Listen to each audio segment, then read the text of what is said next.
Hello, good morning students. बेटा आज हम +1 क्लास की फिजिक्स की बिगिनिंग करेंगे।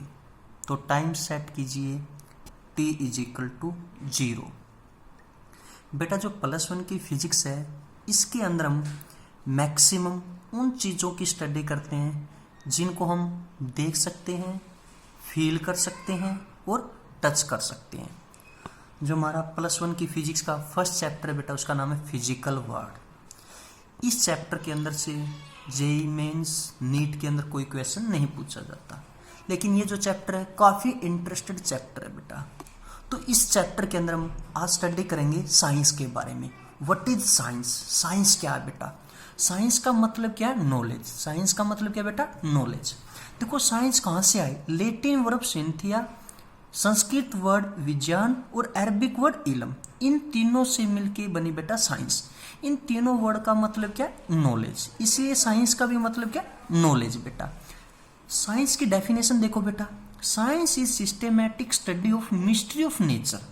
Science is systematic study of mystery of nature.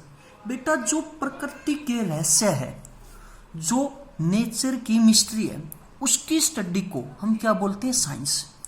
जो प्रकृति के रहस्य है उनके बारे में पता लगाना, उनके बारे में ऑब्जर्व करना, उनके बारे में एक्सपेरिमेंट करना, उसको हम क्या बोलते हैं बेटा? साइंस।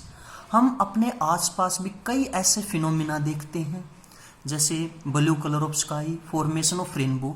इनके रहस्य का पता लगाना, इनकी मिस्ट्री का पता लगाना क्या कहलाता है बेटा? साइंस। इसके लिए हम क्या करते हैं? ऑब्जर्व करते हैं फिनोमिना को, उसके बाद उस पर एक्सपेरिमेंट करते हैं। यानी कि नॉलेज जो हम गेन करते हैं एक्सपेरिमेंट और ऑब्जर्वेशन से, उसको हम क्या बोलते हैं? साइंस। देखो बेटा साइंस की डेफिनेशन देखो दोबारा से, science is systematic study of mystery of nature.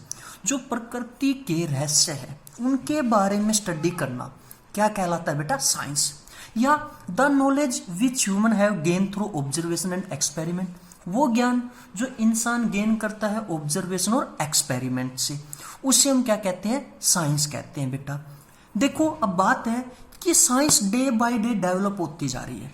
जो साइंस है बेटा डे बाय डे डेवलप होती जा रही है। उसका कहानी क्या? देखो बेटा science develop through a definite step. जो science day by day develop हो रही है वो कुछ स्टेप्स के अंदर हो रही है। उसके लिए हम कुछ स्टेप्स फॉलो करते हैं बेटा, जिनको हम बोलते हैं साइंटिफिक मेथड। उन स्टेप को हम क्या बोलते हैं बेटा? Scientific method.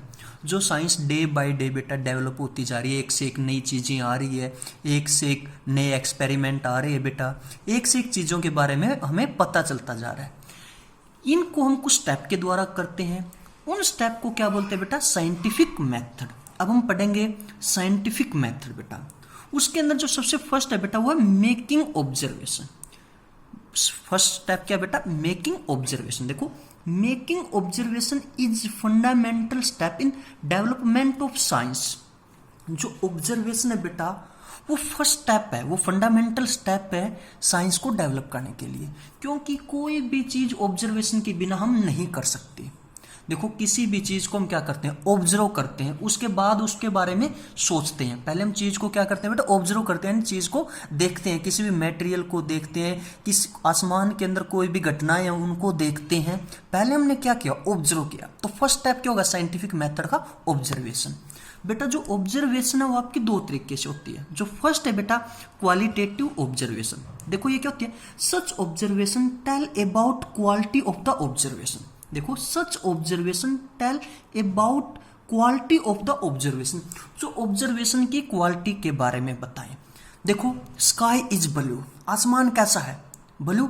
यानी कि स्काई की क्वालिटी बता दी यहाँ पे ब्लू। अगर मैं सिंपल लैंग्वेज में आपको बताऊं, I am taller than you, मैं आपसे लंबा हूं, मैं आपसे लंबा हूं। यहाँ पे मैंने क्वालिटी क्या बता दी? मैं आपसे लंबा हूं।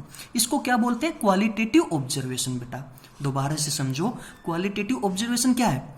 जो क्वालिटी के बारे में बताए। जो किसके बारे में बताए? क्वालिटी के बारे में बताए। जैसे स्काई इज ब्लू, स्काई की क्वालिटी क्या कि वो ब्लू है। इसको क्या बोलते हैं? क्वालिटेटिव ऑब्जर्वेशन बेटा। सेकंड है बेटा आपकी क्वांटिटेटिव ऑब्जर्वेशन। सेकंड क्या आपकी? Quantitative observation. Such observation tell about quantity of the observation. देखो जो ऑब्जर्वेशन की क्वांटिटी के बारे में बताएं। क्वालिटेटिव क्या था? वो क्वालिटी के बारे में बताता। क्वांटिटेटिव क्या है, जो क्वांटिटी के बारे में बताए, जो किसके बारे में बताए बेटा, क्वांटिटी के बारे में बताए। उसको देखो समझो, I am 1 feet taller than you, मैं आपसे 1 फीट लंबा हूं, ये क्या बता दिया आपको, क्वांटिटी बता दी। यहां पे क्वांटिटी क्या होगी, 1 feet. Sky is 70% blue, sky is 70% blue, यहां पे क्या क्वांटिटी बता दी बेटा, 70% स्काई ब्लू है। ये क्या बता दी यहाँ पे, स्काई के में क्वांटिटी बता दी बेटा। यानी जो क्वांटिटी ऑब्जर्वेशन है उसको हम ज्यादा प्रेफर करते हैं, उसको हम ज्यादा यूज करते हैं साइंटिफिक मेथड के अंदर बेटा।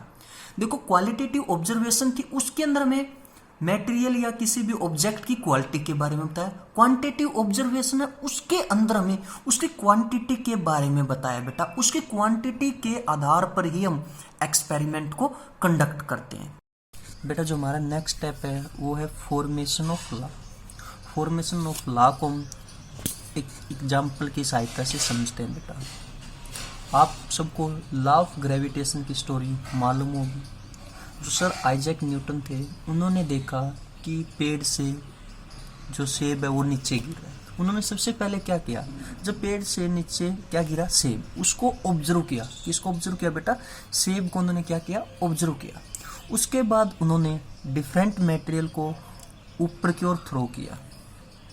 तो उन्होंने सभी मटेरियल को देखा कि सभी मटेरियल नीचे की ओर आ रहे हैं। उन्होंने देखा कि पेड़ से पत्ते गिर रहे हैं, यानी कि उन्होंने जो भी एक्सपेरिमेंट कंडक्ट किए डिफरेंट मटेरियल पे, सभी क्या है, नीचे की ओर आए। उन्होंने कंक्लूजन क्या निकाला, जो अर्थ है ना, हर एक मटेरियल को अपनी ओर अट्रैक्ट करती है बेटा। यहाँ से आया था आपका लॉ ऑफ ग्रेविटेशन। इसमें सबसे पहले क्या किया था, उन्होंने ऑब्जर्व किया था। उसके बाद लॉ ऑफ ग्रेविटेशन की फॉर्मेशन की। इसी तरीके से आपका एक लॉ और है, law of conservation of mass. एक केमिकल रिएक्शन के अंदर देखा गया कि नेट मास क्या आपका कंजर्व है। उसके बाद अनदर केमिकल रिएक्शन के अंदर भी देखा गया कि नेट मास क्या आपका कंजर्व है। इस तरीके से बहुत असंख्या इन्फिनिटी रिएक्शन के अंदर देखा गया जो आपका नेट मास क्या है, कंजर्व है। यहाँ से आपका किसकी फॉर्मेशन हुई, law of conservation of mass की फॉर्मेशन हुई। इस तरीके से हम लॉ की फॉर्मेशन करते हैं बेटा। उसके बाद आपका जो नेक्स्ट स्टेप है वो डेवलप थ्योरी। थ्योरी को डेवलप करना बेटा। देखो आपसे पूछा जाता है कि क्यों मास कंजर्व रहता है, क्या वजह है मास कंजर्व रहने की। इन्हीं क्या का जवाब देने के लिए, इन्हीं वाई को एक्सप्लेन करने के लिए हम थ्योरी को डेवलप करते हैं, थ्योरी को बनाते हैं। देखो, to explain the law formed a set of assumption is put forth which is called theory. इस थ्योरी के अंदर हम बहुत सारे अजम्पशन को फील करते हैं, बहुत सारे अजम्पशन मानते हैं। उसके बाद हम थ्योरी को डेवलप करते हैं। वैसे स्टार्टिंग के अंदर इसको थ्योरी नहीं कहा जाता, इसको स्टार्टिंग के अंदर कहा जाता हाइपोथेसिस। इसको स्टार्टिंग के अंदर क्या कहा जाता, हाइपोथेसिस। इसके ऊपर जो लॉ की फॉर्मेशन हुई है उसके ऊपर काफ़ी सारे एक्सपेरिमेंट कंडक्ट किए जाते हैं, उनको देखा जाता है डिफरेंट साइंटिस्टों के द्वारा। उनके ऊपर डिफरेंट एक्सपेरिमेंट किए जाते हैं डिफरेंट तरीके से। जो जहाँ पे हमें लग रहा है गलत है वहाँ पे मॉडिफिकेशन की जाती है और बहुत बार उनको चेक किया जाता है। देखो, initially set of assumption is called hypothesis which are modified and check over many experiment and then after the hypothesis is called theory।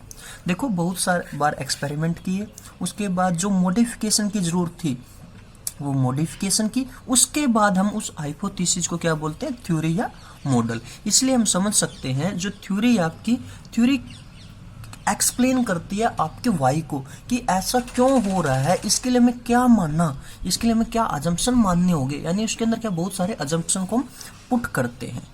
उसके बाद बेटा जो आपका नेक्स्ट स्टेप है वो है further experiment to check the theory. देखो, ये समझो आप, theory are constantly checked by further experiment. If the theory doesn't explain any particular experiment then modification are made in theory. देखो, थ्योरी क्रिएट होने के बाद हम एक्सपेरिमेंट के द्वारा उसको कंटिन्यू चेक करते रहते हैं। अगर वो आपको जो लॉ है उसको एक्सप्लेन कर रही है, आपके जो रिजल्ट है उनको एक्सप्लेन कर रही है, तो हम कहते हैं ठीक है, जो आपके एक्सपेरिमेंट है वो सही आ रहे हैं तो ठीक है। अगर वो एक्सपेरिमेंट आपके ठीक नहीं आ रहे, उनका रिजल्ट आपका ठीक नहीं आ रहा, तो हम क्या करते हैं, थ्योरी के अंदर मॉडिफिकेशन करते हैं।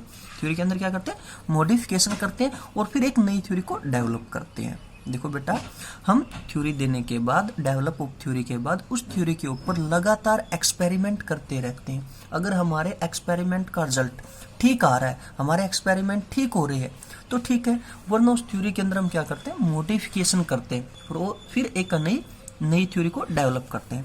वैसे मैं आपको बता दूं, सभी थ्योरी को हम प्रॉपर नहीं कह सकते, कोई भी थ्योरी प्रॉपर नहीं है, कोई भी थ्योरी प्रॉपर नहीं है। हाँ, वो उस टाइम के अंदर वैलिड होगी, आने वाले टाइम के अंदर जरूरी नहीं है कि वो थ्योरी जो नई चीजें हैं, जो नई लॉ है, उनके ऊपर एप्लीकेबल हो, जो नए एक्सपेरिमेंट हम कर रहे हैं उनके ऊपर वो थ्योरी एप्लीकेबल हो। दोबारा से समझो बेटा, सारी थ्योरी प्रॉपर तरीके से ठीक नहीं होती, वो जो टाइम चल रहा है उसके अंदर वो वैलिड हो सकती है, लेकिन फ्यूचर के अंदर वो थ्योरी वैलिड हो ऐसा कोई विधान नहीं है, जरूरी नहीं है कि वो थ्योरी फ्यूचर के अंदर भी वैलिड हो। बेटा, अब तक हमने जो स्टडी किया उसको हम डायग्राम की सहायता से समझते हैं। सबसे पहले हमने स्टडी की इंट्रोडक्शन ऑफ साइंस। साइंस क्या था, जो नेचर की रहस्य उनके बारे में स्टडी करना, यानी कि मिस्ट्री ऑफ नेचर के बारे में जानना, उसके बारे में स्टडी करना, क्या कहलाता आपका साइंस। उसके बाद हमने देखा जो हमारी साइंस है वो डे बाय डे डेवलप होती जा रही है, डे बाय डे आपके सामने नई चीजें आ रही है, डे बाय डे नई लॉ, नई थ्योरी सामने आ रही है। उनके लिए कुछ स्टेप फॉलो किए जाते हैं, उन स्टेप को हम बोलते हैं साइंटिफिक मेथड। जो हमारा फर्स्ट साइंटिफिक मेथड के अंदर फर्स्ट स्टेप है वो है मेकिंग ऑब्जर्वेशन। ये सबसे फंडामेंटल स्टेप और सबसे इंपॉर्टेंट स्टेप है। कोई भी एक्सपेरिमेंट करने से पहले किसी चीज को क्या किया जाता है, किसी मटेरियल को क्या किया जाता है, ऑब्जर्व किया जाता है। जो हमारे सामने घटनाएं घट रही है उनको हम सबसे पहले क्या करते हैं, ऑब्जर्व करते हैं। ऑब्जर्वेशन हमारी दो तरीके से की जा सकती है, क्वालिटेटिव ऑब्जर्वेशन और क्वांटिटेटिव ऑब्जर्वेशन। क्वालिटेटिव ऑब्जर्वेशन हमें क्वालिटी के बारे में बताती है और क्वांटिटेटिव ऑब्जर्वेशन हमें क्वांटिटी के बारे में बताती है। उसके बाद था फॉर्मेशन ऑफ लॉ। हमने सबसे पहले ऑब्जर्व किया, उसके बाद उसके ऊपर कुछ एक्सपेरिमेंट कंडक्ट किए। हमने देखा डिफरेंट मटेरियल के ऊपर भी एक्सपेरिमेंट कंडक्ट किए, सबका कंक्लूजन क्या था, सेम था। उसके बाद हमने लॉ की फॉर्मेशन की। लॉ की फॉर्मेशन के बाद नेक्स्ट स्टेप था आपका डेवलप थ्योरी। थ्योरी को डेवलप करना। हमने देखा जो फॉर्मेशन ऑफ लॉ हमारा क्रिएट हुआ है उसके ऊपर हमने काफी सारे अजम्पशन को अज्यूम किया। उसके बाद हमने दोबारा से एक्सपेरिमेंट कंडक्ट किया। इससे पहले की थ्योरी को हम बोलते हैं हाइपोथेसिस, यानी कि अगर हमें मॉडिफिकेशन की रिक्वायरमेंट हुई तो हमने उसके अंदर मॉडिफिकेशन किया। आफ्टर मॉडिफिकेशन दोबारा से एक्सपेरिमेंट कंडक्ट किया। एक्सपेरिमेंट कंडक्ट करने के बाद हमने उसको नाम दे दिया थ्योरी का। थ्योरी क्यों क्रिएट की जाती है, वाई के आंसर को एक्सप्लेन करने के लिए, ऐसा क्यों हुआ, ऐसा क्यों हो रहा है, इन सब चीजों के आंसर को क्रिएट करने के लिए हम थ्योरी को डेवलप करते हैं, क्योंकि थ्योरी के अंदर काफी सारे अजम्पशन लिए जाते हैं। उसके बाद था next further experimentation to check the theory. Theory के बाद हम उसके ऊपर दोबारा से एक्सपेरिमेंट कंडक्ट करते रहते हैं, थ्योरी को चेक करते रहते हैं। अगर आपकी थ्योरी ठीक है तो हम दोबारा से आते हैं, ऐसे ही चलते रहते हैं डेवलप थ्योरी के अंदर। अगर हमारे एक्सपेरिमेंट का रिजल्ट हमारे सोच के अनुसार नहीं आया, जो हम एक्सेप्ट कर रहे थे उसके अनुसार नहीं आया, तो हम क्या करते हैं, दोबारा से थ्योरी के अंदर मॉडिफिकेशन करते हैं। दोबारा से थ्योरी के अंदर क्या करते हैं, मॉडिफिकेशन करते हैं और नई थ्योरी को डेवलप करते हैं। दोबारा से हमने क्या किया, अगर रिजल्ट हमारा सही नहीं आया तो थ्योरी के अंदर मॉडिफिकेशन की। मॉडिफिकेशन के बाद हमने नई थ्योरी को डेवलप किया। मैं आपको ऑलरेडी बता चुका हूं कि जो थ्योरी है वो कंप्लीट तरीके से सही नहीं होती। करंट टाइम के अनुसार वो थ्योरी हो सकती है, जरूरी नहीं है कि वो फ्यूचर के लॉ को पिछली थ्योरी एक्सप्लेन करे। इसलिए हम थ्योरी के अंदर कंटिन्यू मॉडिफिकेशन करते रहते हैं।